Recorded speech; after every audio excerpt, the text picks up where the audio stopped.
Global virus pandemic and an opioid epidemic. The Oneida County Overdose Response Team has issued an overdose spike alert.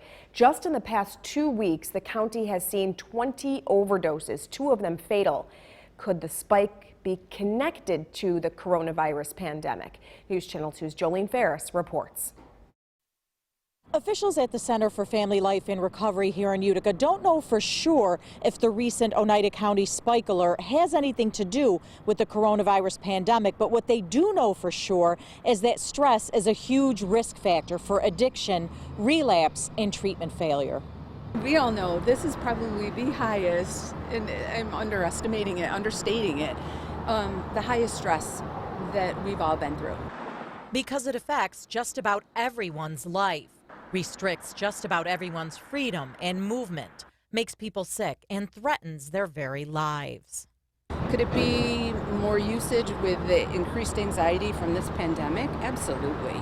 And a global pandemic isn't the only threat to those who are fighting to free themselves from addiction right now. I think it's too early to tell because also sometimes the overdoses and even fatalities increase during seasonal changes too. So, we're going from winter to spring right now. Among those on the front lines of the fight against addiction, law enforcement. COVID-19 is another potential threat every time they have to get up close and personal to administer Narcan to someone who is overdosing. And the person's going to be down on the ground, so you're obviously going to have to get close to them to administer the Narcan.